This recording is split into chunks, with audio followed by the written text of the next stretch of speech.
Hello students, welcome to AK Maths and Science. Today we will start with 8th class, first chapter of chemistry, that is matter.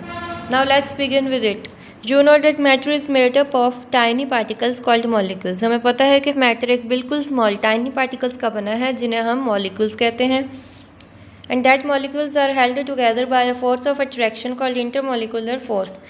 और इन molecules को एक force एक दूसरे की तरफ attract करती है जिसे हम कहते हैं intermolecular force. There is also space between the particles called intermolecular space. In molecules में जो empty space है इसे हम कहते हैं intermolecular space. The force of attraction and also the space between the particles differ from substance to substance. हर एक substance में उसकी force of attraction भी अलग होती है और intermolecular space भी अलग होती है. But for any substance, पर किसी भी सब्सटेंस के लिए the stronger the intermolecular force, अगर इंटरमोलिकुलर फोर्स ज़्यादा होगी तो इंटरमोलिकुलर स्पेस कम होगी. The weaker the intermolecular force larger the intermolecular space, अगर इंटरमोलिकुलर फोर्स कम होगी तो इंटरमोलिकुलर स्पेस ज़्यादा होगी. States of matter. You have learned earlier that the matter exist in 3 states. हमें पता है कि मैटर की 3 स्टेट्स हैं, एक है solid, liquid and gaseous state. For example water exist in 3 state. Water की भी 3 स्टेट्स हैं. आइस जो कि है वाटर की solid state, water it is its liquid state, water vapour जो है इसकी gaseous state. Here we must understand that the kind of matter that is the molecules constituting ice, water और water vapour is the same. तो यहाँ पर हमें पता होना चाहिए कि जो इन तीनों स्टेट्स के मॉलिक्यूल्स हैं वो सेम है. What causes the difference in the states. For any substance, the molecules making up the substance do not change in 3 states. किसी भी substance के लिए जो वो molecules के हैं substance के वो नहीं change होते हैं, चाहे उसकी तीनों states में से कोई भी state होए. Then why is it that the substance exists in 3 states, पर फिर भी ये substance कोई 3 states क्यों है, हम इसको 3 states में क्यों differentiate करते हैं. So the reason behind it is that the molecular force is the strongest in the solid state. solid state में intermolecular force ज़्यादा होती है, weaker in liquid and weakest in gaseous state.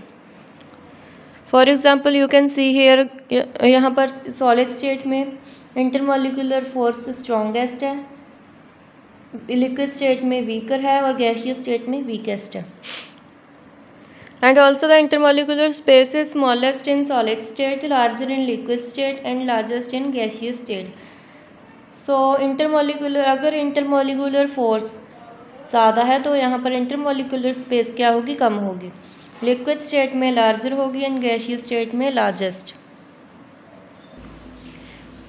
Thus the molecules are most tightly held in solids. solids में molecules tightly held हैं, loosely held in liquid, liquid में loosely held हैं और in gaseous state में independent हैं.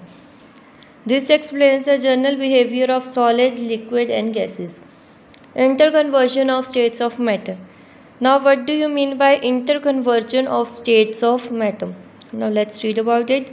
As you know, on heating ice turns into water and water into steam. हमें पता है कि जब हम आइस को हीट करते हैं तो वो वाटर में कन्वर्ट हो जाती है और जब हम वाटर को हीट करते हैं तो वो स्टीम में चेंज हो जाता है. एंड ऑन कूलिंग, और जब हम कूल करते हैं steam turns into water, steam water में चेंज हो जाती है और वाटर आइस में चेंज हो जाता है. Such change in the states में be brought about in other substance too without change in its composition. So यहाँ पर आपको एक स्मॉल टेबल दिया हुआ है, table like diagram. Solid state में को जब हम हीट करेंगे, किसी भी सब्सटेंस को जब हम सॉलिड स्टेट में हीट करेंगे तो वह लिक्विड स्टेट में चेंज हो जाएगी और लिक्विड स्टेट को जब हम हीट करेंगे वो गैसियस स्टेट में टर्न हो जाएगी. And further now on cooling, अगर हम किसी गैसियस स्टेट को कूल करेंगे तो वो लिक्विड में चेंज हो जाएगी, लिक्विड में को कूल करेंगे तो वो सॉलिड में चेंज हो जाएगी. This is called interconversion of states of matter, और इसे हम कहते हैं interconversion of states of matter. The constant temperature at which the solid turns into corresponding liquid is called melting point of the solid. एक constant temperature जिस पे solid liquid में convert होता है उसे हम कहते हैं melting point of the solid.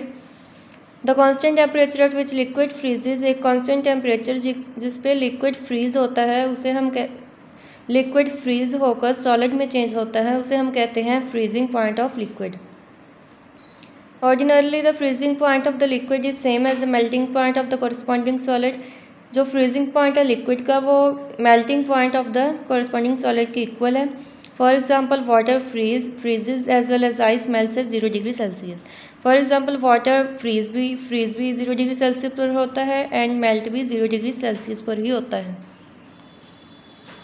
Also the constant temperature at which the liquid boils is called boiling point. एक कॉन्स्टेंट टेम्परेचर जिस पर लिक्विड बॉयल होता है उसे हम कहते हैं boiling point of the liquid. For example boiling point water का है 100 degree Celsius. It is the temperature at which steam will condense.